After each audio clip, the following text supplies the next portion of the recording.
Така, продължаваме с темата пожара на Витоша. Кратка хронология, знаете, той се запали в неделя. Тогава огъня изглеждаше. Нека да покажем, колеги, как. Ето по този начин. Изглеждаше пожара в неделя, в първите часове, в които започна. Може би и аз, ако видя нещо подобно, бих казал, както вице-премиера Цветан Цветанов тогава, че до края на деня въпросът ще бъде решен. Но това не се случи. Огънят започна да се разраства, после ни увериха управляващите, властите, които се занимават всъщност с проблема, че огън е локализиран. След това се оказа, че не само не е локализиран, но се е разраснал няколко пъти в рамките само на един ден и беше достигнал 250 декара. Появиха се най-малко критики за слабата организация, а накрая също така обвинения, по които говорим и ние цяла сутрин, че палежът е умишлен. За всичко това ще говорим в студиото с хората, които вече добре познавате от последните седмици. Андрей Ковачев и Филип Цанов. Здравейте! Добро утро! Как ви се струва тази теза, че е умишлен пожар? Кратко единия и другия да кажа. Голяма е вероятността. От снимките, които се публикуваха, поне от 3-4 свидетели, които са снимали, не заради друго, защото за кратко време от снимките се вижда как се появява едно огнище. След това се появяват точно не толкова колкото като фронт, а като огнища, 3 или 4 огнища. 7 са ги преброили в вестник Стандарт. Да, може би малко повече. В нещо като линия горе-долу, за кратко време като линия се появяват като огнища. Това защо да ни навява на мисълта, че е умишлен? Няма как за кратко време точно в линия да се появят, пак казвам, под формата на огнища, нови такива центрове на пожара. Значи някой е ходил и е палил по линия. Точици, да, и след това си е тръгнал. Как е ходил, като там, би трябвало да е непробиваема тая местност? Човешки крак не стъпва. Точно на това място не е непробиваема, малко по-навътре, по-към планината, където също се минава смерча. Там, където е тръгнал самия пожар, там е, където след това вече била заразената гора с короя, там няма толкова така натрупани дървета, там по-лесно се върви. Добре, господин Цанов, умишлен пожар, възможно ли? Миналата година бях в Бистришко бранище август месец. Исках да направя снимки, да разбера колко са поражението от корояда. И направих 198 снимки. Абсолютно невъзможно е да се стигне до това място, където го дават кадрите. Няма кой да върви и да пали, както предполага господин Ковачев. Аз бях там. Там са морените, камъните. От 10 години, откакто мина смерча и след това поражението от корояда бяха отначало около 50 декара, стигнаха до 5500 декара. Как е станало според вас тогава? В момента, ще ви кажа, в момента там има някъде струпани, концентрирана критична маса над 120 хиляди, пресъхнала, много пресъхнала, тя на прахан станала, така дънери на дървета. Ви казвам, над 100-120 хиляди кубика дървесина пресъхнала. Така и след като никой това не са естествени гниещи процеси, при които се ударя въглероден двуокис и е съвсем нормално. Ние това сме го предупреждавали още миналата година с едно писмо, ще ви го оставя. Няма тук да го размахнем, ще ви го оставя до Нона Караджова. Казали сте, може да се казали сме какво е ситуацията в Бистришко бранище и огромната територия, която е унищожена от резервата.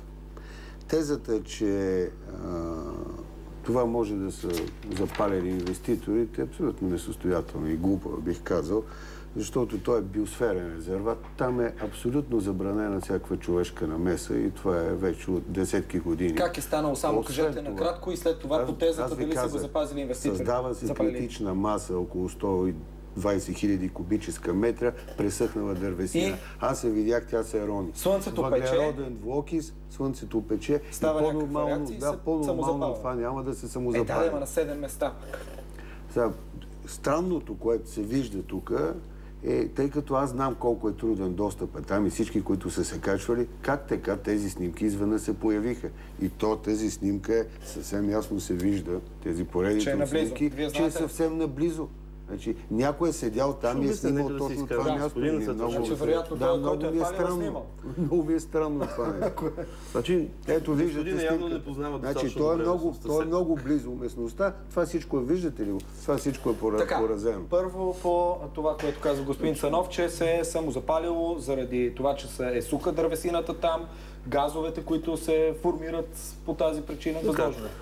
Първо по проходимостта на местността. Аз лично съм кръстосвал на души на шеф, включително и през центъра на ветролома Смерч. Още първата година, т.е. още първите дни след ветролома. Значи сте нарушили закона. Там нали не трябва човешки крак да стъпва? По принцип да, нарушил съм го в това отношение, признавам си.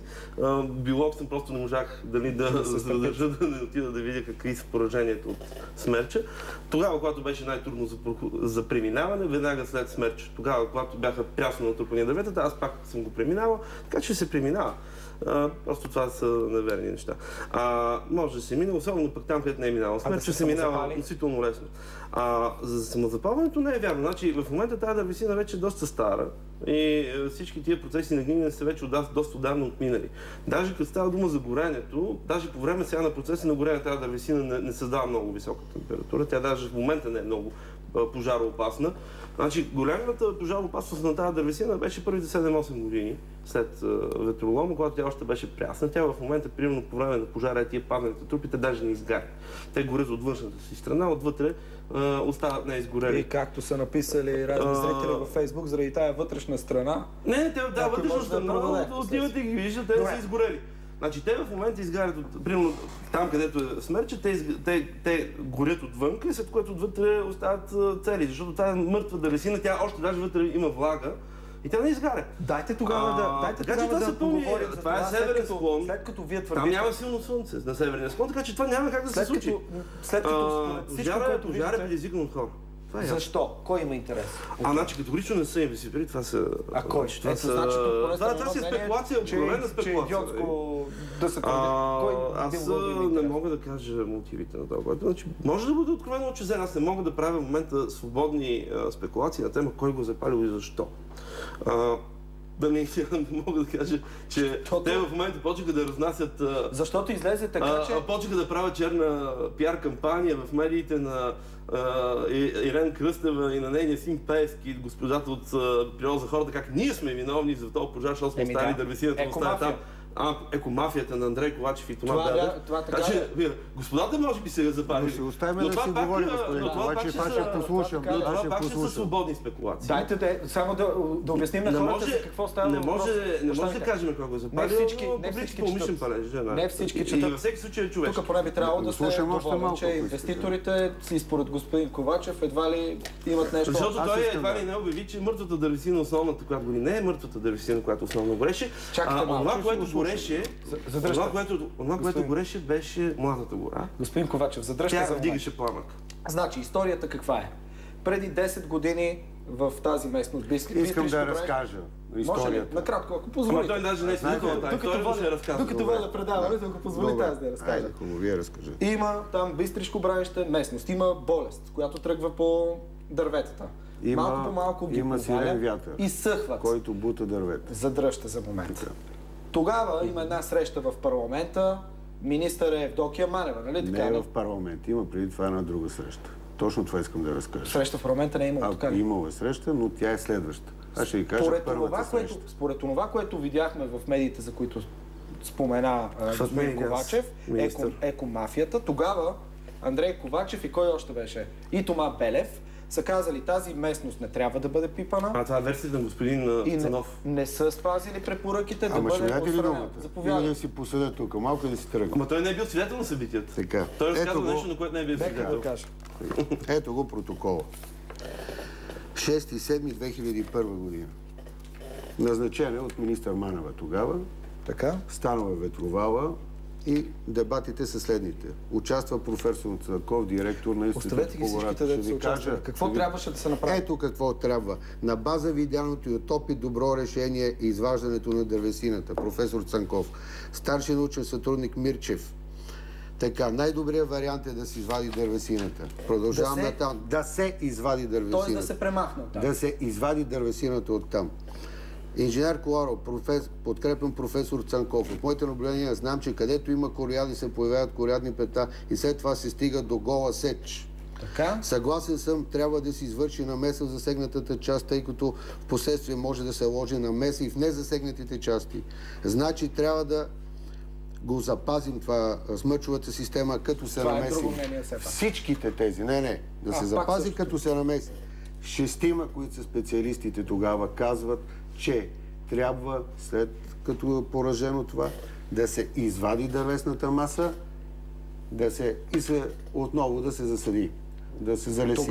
След това, на тези среща, Андрей Ковачев е тук, ето казва господин Ковачев, казва следното: така разстроена гора няма да бъде разстроена екосистема. Проблемът е общественото мнение, обществото да разбере, че този феномен представлява естествена лаборатория, не трябва да се прочистват пътеки и така нататък. Вижте сега, с отношението си към природата, тогава еколозите са застрашили всички нас, софиянци. Взето е грешно решение. Практиката световната и българската до тогава е било такива петна короядни, да се изнася дървесината, момент ще ви разкажа, да се изнася дървесината, за да не се разпространява заразата. От тогава, това вече по един техен колега Александър Дунчев, доскоро работеше в Природен парк Витош, има цяла разработка. Къде е тази практика, господине? Ще ви кажа само за момент. 50 декара заразени. В момента 5500 декара са унищожени и точно това нещо... И само един въпрос, кажете ми световната практика, понеже сте специалист. От тук нататък моето участие е след една минута да ви кажа, че приключваме разговора. Заповядайте. Добре. Само една минута ли ми остана? Не, на двамата. Добре. Само една минута ли ми остана? Една минута на двамата. Аз нямам никога на отговор да отговоря на неговите 10 минути. Губим ценно време, заповядайте. Добре, това са пълни глупости от екологична гледна точка. Той не цитира мнението на Института по зоология, Института по ботаника, Природно-научния музей и всички други институти на БАН. Цитира само 3 специалисти в Института по гората, тези специалисти в болести по корояда. Всички други институти на БАН бяха на коренно противоположно мнение. Вземете си думата, защото аз само казвам край на разговор. И факта. Няма да ме прекъсвате. Няма да ме прекъсвате, аз ви оставих да говорите. И всичките други институти на БАН, без изключение, бяха на мнението, че тази гора трябва да бъде оставена там, на място, защото корояда ще продължи да се разпространява независимо от сечите и това се доказва във всички останали на мнение, че има сега, да се факта, да си взимаме думите и да се караме за пак. Това се доказва. Няма да ме прекъсвате, когато аз говоря, аз не ви прекъсвах. В момента унищожена гора 5500 декара и заразата специалистите по корояда извършват своите дейности. Отидете, снимки има колко искате. Специалистите по корояда извършват своите лесозащитни мероприятия в останалите части на Витоша, извън резервата и не го спряха. След което единственият спор се водеше дали да се усвои дървесината или не в резервата. Защото само за това се стигна до спора дали да се усвои тази дървесина или не. И стана ясно, че не може да се усвоява дървесината в резервата. Около това беше спора. Не може да се усвоява дървесината в резервата. Унищожиха планината, както се опитват да унищожат и скита в държавата. Това направиха. Унищожиха планината. Съжалявам, че не ми давате думата, колкото на господин. Не сте прав. Седнете вкъщи, засичайте, ако искате и ще видите, че само една минута ме дадахте, той говори 5 минути. Благодаря ви. Да си мериме хронометър, аз съм говорил 5.